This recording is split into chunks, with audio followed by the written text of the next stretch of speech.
Well, it is Thanksgiving week again, church. I've got a question for you this morning. Have you planned out how you're going to give thanks this year? Have you planned it out? I don't mean have you planned out your meals. I don't mean have you planned out where your guests are going to sleep. And I don't mean have you planned out where you're going to stay for the night if you're traveling. I also don't mean have you planned out the weekend after Thanksgiving or anything else like that. I'm asking, have you planned out how you're going to give thanks this year? Have you ever thought about planning ahead for the thanks that you intend to offer? Or do you rather, as most people do, I suspect, offer your thanks on Thanksgiving Day extemporaneously in the moment as you pray that prayer of thanksgiving with your family or your friends on Thanksgiving Day? Now, there's nothing wrong with an extemporaneous prayer, of course, but more often than not, they tend only to acknowledge the things that come to mind immediately in the moment. Family, for our friends, for our loved ones, the roofs over our heads, the food that we eat, and things like that. But what I want to know is whether you've ever made the kind of preparations for this day of offering thanks to God that involve you really sitting down and taking stock of all of the things that make your life what it is. Things that make your life joyful, the things that make your life possible, that make your life livable in times when joy is hard to find. Have you ever taken stock in a spirit of prayerful thanksgiving to God of all the complex factors that make this world turn and make it an hospitable place for all of us? Have you ever offered the kind of searching thanks to God that actually requires some thought and some eye-opening?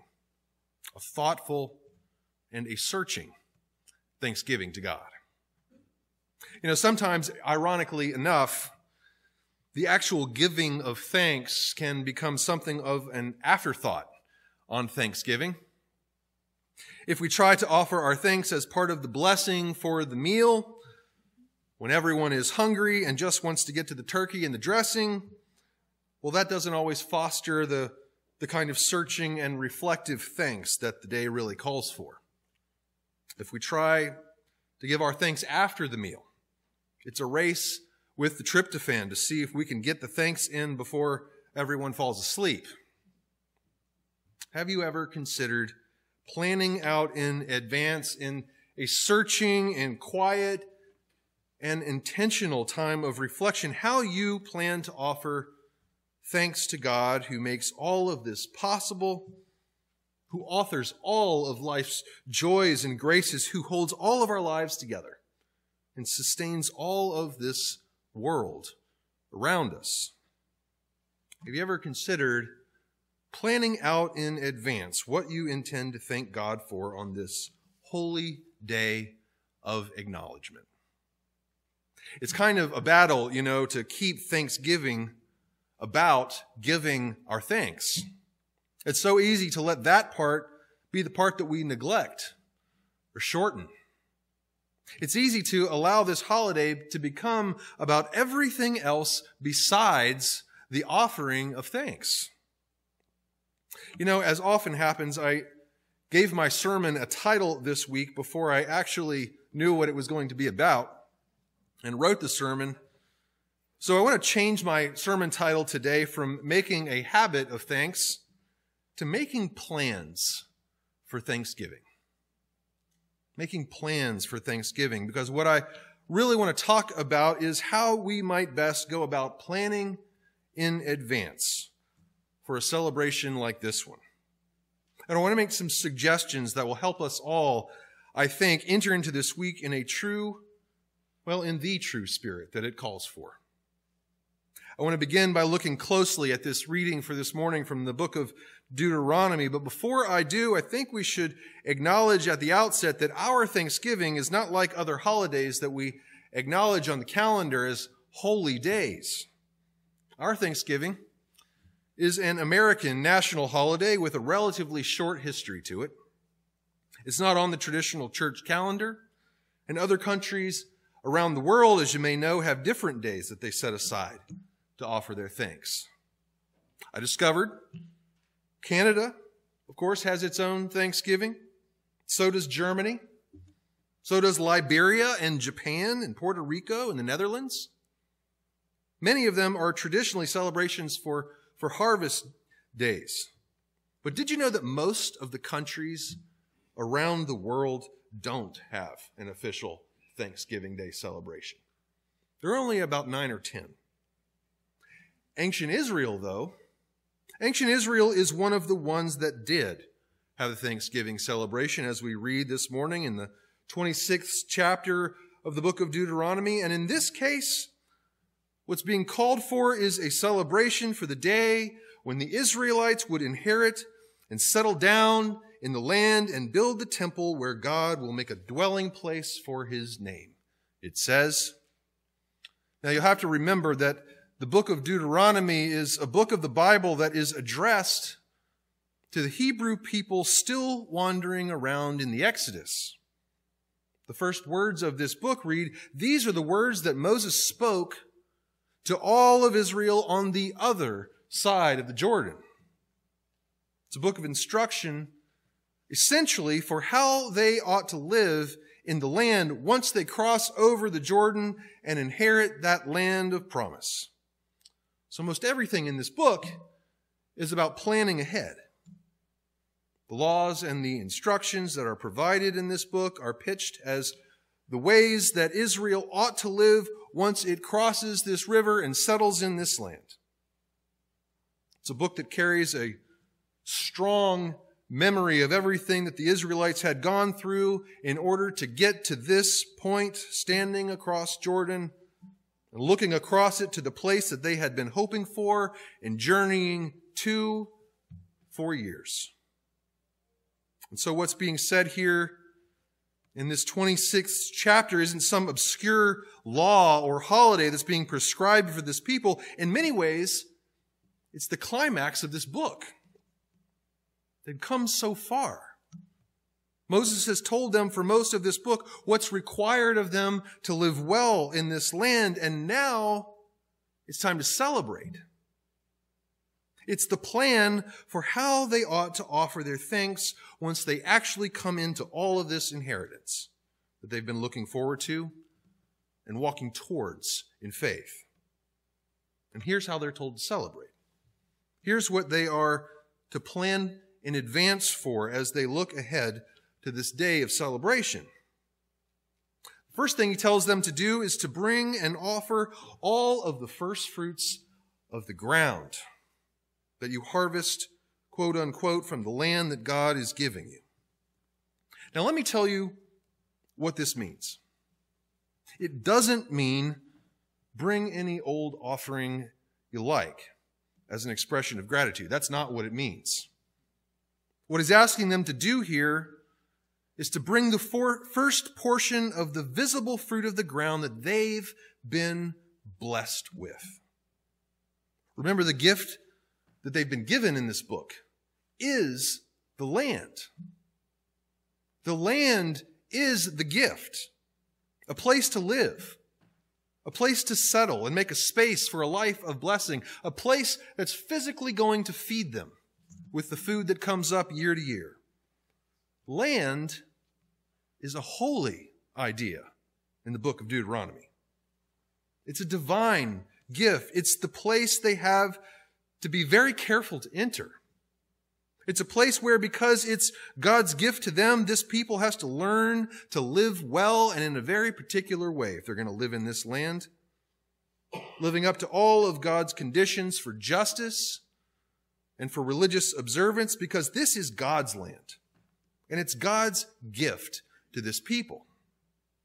Later on in chapter 28 of Deuteronomy, it sets forth the terms of the covenant between God and his people. And he says this, he says, if you abide by the terms of this covenant, things are going to go well for you in this land. But if you don't, I'm kicking you out of my land, because it's my land. Land is a holy and loaded idea in the book of Deuteronomy. It's the divine gift. And what the people are being asked to do here, first of all, is to bring forward some kind of tangible, physical expression of the way in which that gift has been and continues to be a blessing of life for this people. You see, in asking for their first fruits, they're not asking for just an offering. What's being asked for is some kind of acknowledgement that God has been faithful to God's promise and blessing in a very visible and life-sustaining way. They're having a feast here in the presence of all of this physical stuff that's a symbol to the way God provides for their life. And they're celebrating and they're partaking in it all. They're being the first fruits of the ground because the ground that God has given them continues to sustain their life. The first fruits represent God's gift to me, first of all, not my gifts to God. What are the first fruits in your life that you need to hold before God and acknowledge this is part of the provision that you are still making for me? This is part of your fulfilling of your promise to me this year. I would encourage you to think about that in some specific ways. What are the first fruits in your life this year? Those things that belong on the Thanksgiving table, whatever they are, as we seek to acknowledge the fruit of our ground as well. These are the kinds of offerings that have a very personal flavor to them. It's saying, this is part of the provision that God has made for me this year. You notice the second feature of this Thanksgiving celebration here, though, going along with this offering of first fruits in verses 4 through 10, it's a time of remembering, and it's a time of declaring. A time of declaring. It's a declaration of God's faithfulness in terms of the road they've been traveling as a people. It says, when the priest takes the basket from your hand and sets it down before the altar of the Lord your God, you shall make this response before the Lord your God. And here it is. A wandering Aramean was my ancestor. He went down into Egypt and lived there as an alien, few in number, and there he became a great nation, mighty and populous. And when the Egyptians treated us harshly and afflicted us by imposing hard labor on us, we cried to the Lord, the God of our ancestors. The Lord heard our voice. He heard our voice and he saw our affliction, our toil, and our oppression. The Lord brought us out of Egypt with a mighty hand and an outstretched arm and a terrifying display of power and with signs and wonders. And he brought us to this place. And he gave us this land, a land flowing with milk and honey. So now I bring the first fruits of the ground that you, O Lord, have given to me. They're asked to recount their story here, you see. And not just their own individual stories, but to go back and to tell their story as a people and to remember together all of the ways that God has been faithful in bringing them to this point. The wandering Aramean here, of course, is none other than Abraham. You'll recall in the book of Genesis how it says at the end of chapter 11 that Abraham's father Terah took his whole household and moved from Ur of the Chaldeans, way off in Mesopotamia. He moved his family to a place called Haran, which is in northern Syria, the territory that was later called Aram. And it was when Abraham was in Haran, in Aram, that God called him and said, get up and go to the land that I will show you. That's when Abraham becomes a recipient of the promise. That's when this people becomes a covenant people. This is Abraham, the wandering Aramean who left home to follow God's calling and promise. And the story that's being recounted here in Deuteronomy is the story of how this whole people has been wandering and following God's lead from that moment to this one. They went down to Egypt. They became mighty and populous. They suffered adversity at the hand of the Egyptians and of the Pharaoh. And God saw and God delivered from that place and brought us here to this land of milk and honey, whose first fruits we now bring. Many of us did some work this summer telling our story. And what is the story? What is the story that you need to tell this Thanksgiving in order to fully acknowledge where God has brought you this year? What is that story? What's being said here is that you've got to tell your story. You've got to remember it, and you've got to declare it out loud to actually make a day of Thanksgiving a day where thanks are actually given. You've got to think about it, and you've got to say what it is. You know, when you start to back up from this passage that we're looking at here in Deuteronomy, this whole thing starts to look a little bit different than it did on first reading. This is about a true and heartfelt celebration of thanks. You got to bring some expression to physically acknowledge God's provision. You've got to tell your story, or the story of your people that's brought you to this day's celebration. And the third thing that you've got to do that goes along with these other two is you've got to hold these things out in a spirit of acknowledgement and gratitude. It's important that we say out loud and reflect on where all of these things come from. These first fruits we hold physically in our hands, these are blessings of God. These are blessings that God has brought into my life. These are the ways that God still sustains me and my family to this very day. Here they are. This is what they actually look like. This is what God's provision actually looks like in flesh and blood in my life this year. You got to bring the story of where you've been. Here's where I have witnessed the support and the deliverance of God in my life. Here's the road that I've been walking and am still walking to this very day. And here's what I've seen on that road. Here's where God has been with me. Here's where God has shown up on the road that my whole family has been walking on for years now. Giving thanks is a time for story. It's a time for story, but it's most especially a time for naming and reflecting on where God has shown up in these stories. So I want to return to my first question again. Have you planned out how you're going to give thanks this year? Have you planned on planning to give ample space to thanks this year? You know, we Christians are a people of thanksgiving. We give thanks to God all the time in our prayers. As Paul writes in Philippians, we do make our prayers and supplications known before God in thanksgiving.